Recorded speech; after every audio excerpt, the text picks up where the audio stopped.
Celebrate Minister Olamilekan.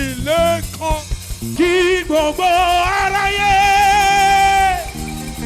lè mọ̀ dájú wípé Jésù lórí ayé bàbá fagbára rẹ̀ ọwọ́ Olúwa ń bẹ lórí ayé. If that is your testimony, come on, sing. Oh, let me sáré. Oh, let me sáré. Ọwọ́ Olúwa ń bẹ lórí ayé mi o. Oh, yes. Oh, let me fò. Oh, let me sáré. Àánú rẹ̀ ló ń gbé mi fò. Mi ò bá ti jábọ́ ọpẹ́lọpẹ́ rẹ o. Kò tó tọ́ta gbé fún mi, èmi kọ́ mo kò sí. Ó gbé mi ju àwọn ọ̀tá mi lọ. Oore rẹ̀ pọ̀ bàbá, oore rẹ̀ pọ̀ ọmọ, oore rẹ̀ lórí. Gẹ́gẹ́ bí ọmọ,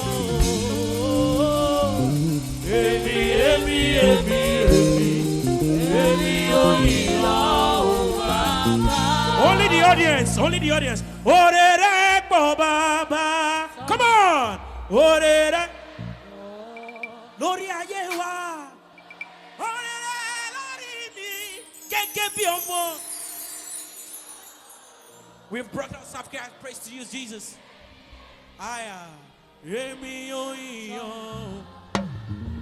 Even before I pray, Jehovah Nissi answered. Come on, sing.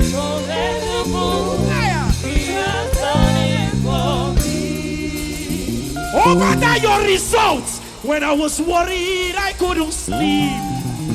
He was walking behind the scene. Oh, hey.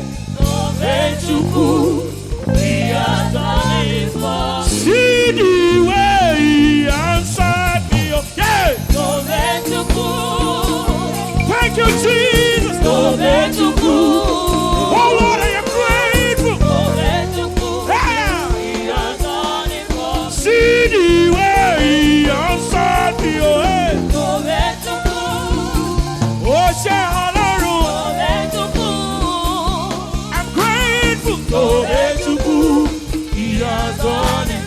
oh, yeah, to what we face, I will never be ungrateful to you, Lord. Oh. I will never be ungrateful to you, Lord. I will never be ungrateful to you, Lord. Oh. I will never be ungrateful to you, Lord.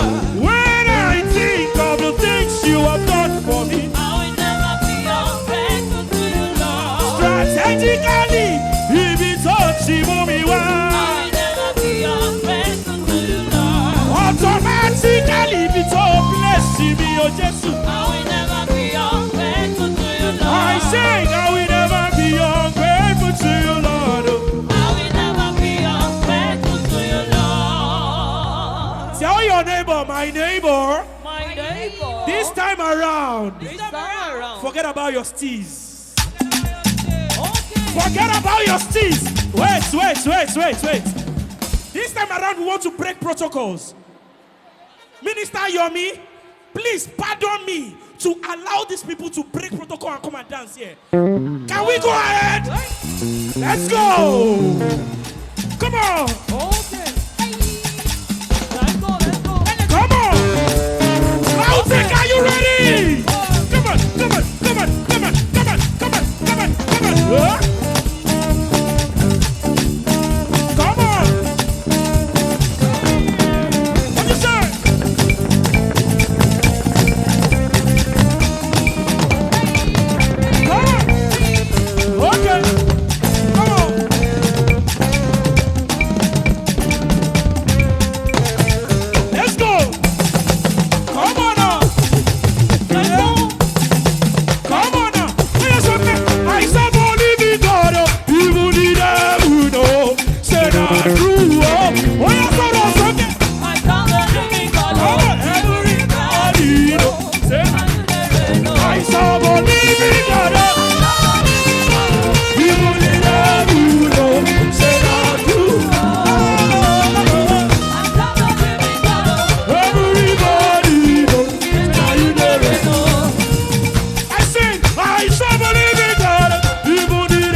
problems. Goodbye problems.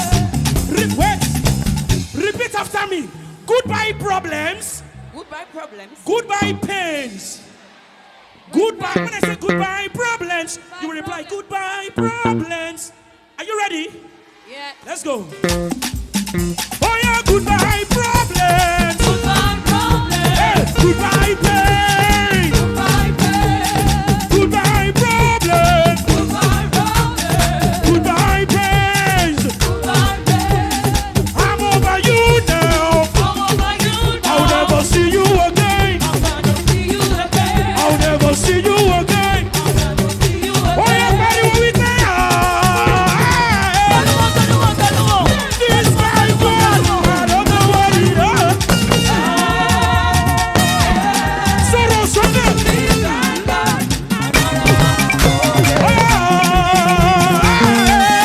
This my God, I don't know what it is. Oh yeah, to one man, something. Why would I see Jesus be said? What you say? What you say? What you say? Turn on, turn on. Turn on, turn on. Turn on, turn on. Turn on, turn on, turn on. Oh yeah. Oh, igi, olu. Ìlú bàbá mi, 1, 2, 3.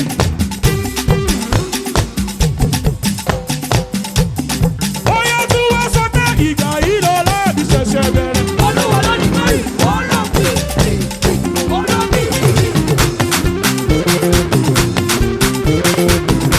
Ìgbà yìí lọ́la mi ṣẹ̀ṣẹ̀ bẹ̀rẹ̀. Ọ̀pọ̀ ọ̀pọ̀. Ìgbà yìí. Ó ọ̀pọ̀.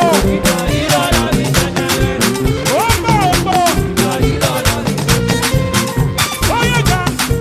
Wait. This one, you will shout at the top of your voices.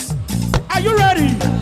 Are you ready? Say, Ibi lady, anointing master. Ibi lady, anointing master. Ibi lady, anointing master. Ibi lady, anointing master. Ibi lady. Oh yeah, brother, je. Sọ̀rọ̀ sókè. Jésù ti Násárẹ́tì. Jésù ti Násárẹ́tì. Kí ló ṣe? Jésù ti Násárẹ́tì. Jésù ti Násárẹ́tì. Ó sì rọ̀ mí lọ́wọ́. Mo wá rí fún ọ ọlọ́lá. Sọ̀rọ̀ sókè. Ìmọ́lẹ̀ tó tọ̀ nínú òkú. Come on. Ògo ni forúkọ rẹ̀. Lẹ́yìn rẹ̀ Ọlọ́run mi. Lẹ́yìn rẹ̀ Kò sí o Jésù. kò sí o. Ìwọ nìkan. Ìwọ ni ìwọ. Mo ní pé mo wá rí dé. Mo wá rí Láwùjẹ́ fún ọ ọlọ́lá. ìwọ ni mọ́lẹ̀ tó tàn Ìmọ́lẹ̀ tó tọ̀ sínú òkú mi. Ògo ni forúkọ rẹ̀. Lẹ́yìn rẹ̀ Ọlọ́run mi. lẹ́yìn rẹ̀ Kò sí ọjẹ́. kò sí o. Ìwọ nìkan. Ìwọ ni ìwọ. Hey! Ìyọ̀bá. We will do this one. Say, kí gbogbo aráyé. Say what? Lè mọ̀ dájú wípé Ìgbà gidi. Jésù Ìkan lọ́ba. Yeah! lórí ayé gbogbo. Yeah! Bàbá bàbá Lọ́rẹ̀. Kí gbogbo, yeah! Kí gbogbo. Wow! lè mọ̀ dájú wípé Jésù.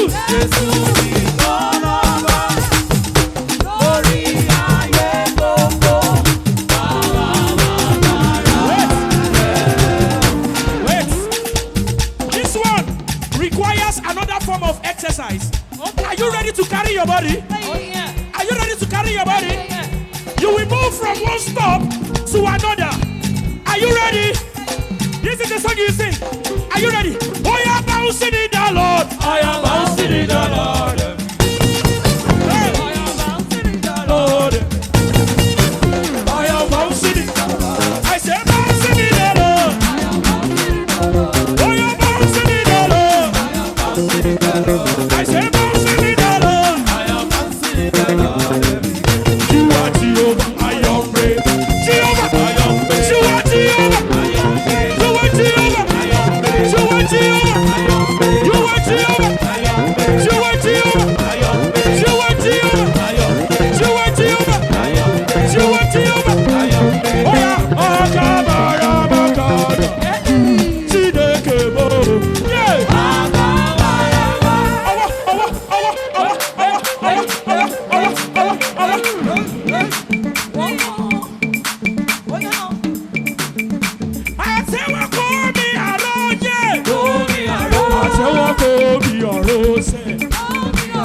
àtẹ́wọ́ kò bí àrò.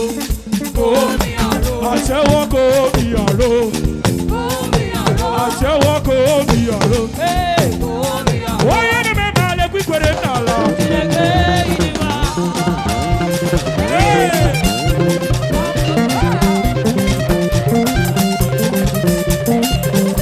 Igwe, igwe, igwe, igwe, igwe. Oya tún wá gbọ́ ilé tún wá sọ pé ènìyàn ṣe bí Ọlọ́run ọba. Wọ́n ní kò lè wá sí ibù. Àmọ́ wẹ́rẹ́. Wọ́n ní bí ó sì àwọn ìgbẹ́ kò lè bá. Sọ̀rọ̀ sọ́kẹ́. Oya sọ pé ọ̀rí. Ṣé ìwọ? Wọ́n ní kò sáyé lókè. Ó wáyé mi lókè. Ògógó fọ́lẹ̀. Oya tún wá gbọ́ ilé sọ pé inú mi dùn torí mo rọ́jò òní. Yé! Amúlùdùn inú mi dùn. Sọ̀rọ̀ sọ́kẹ́.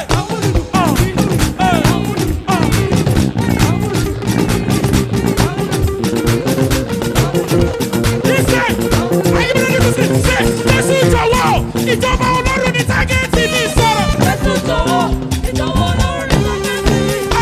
Jésù jọ, Jésù jọ, Jésù jọ, Jésù jọ, Jésù jọ, Jésù jọ, Jésù jọ, Jésù jọ, Jésù gbà mí. Ìjọba Ọlọ́run ní tágẹ́ẹ̀tì ní sọ̀rọ̀.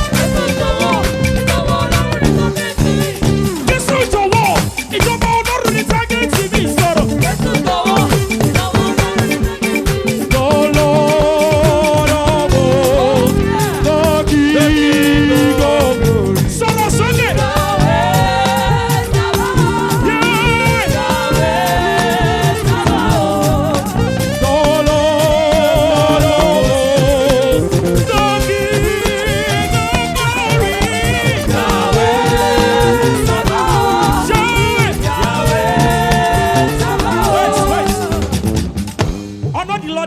Switch on your flashlight.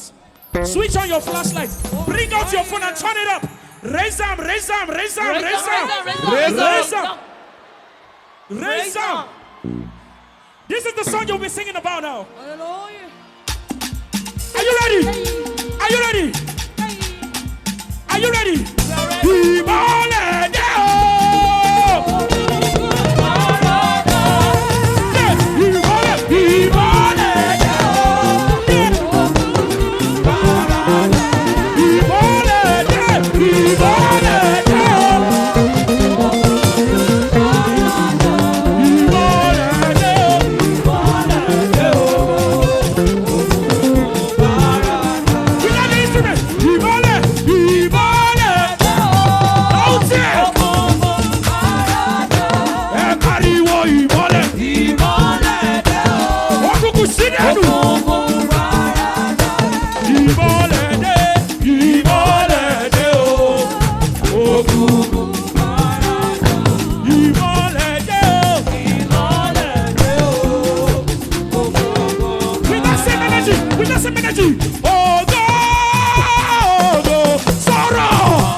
Again, as I know so much. Okay. Well, let's go now. Listen, Kuko Orore, Odakeje, okay, go Orore, okay, Sidi, Arogo Orore, Opo Fire, Saru go Orore, Ojidi, they say.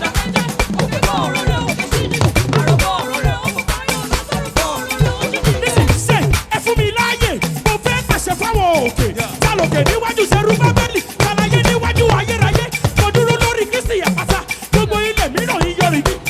òkè tó lágídí.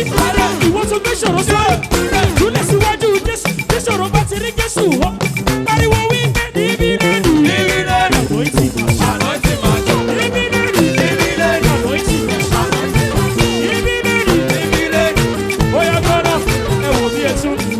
Ẹ wà Jésù wà lára. Ó yá. Sọ̀rọ̀. Ẹ wò bí ètò mi wọ̀. Ẹ wà Jésù wà lára mi.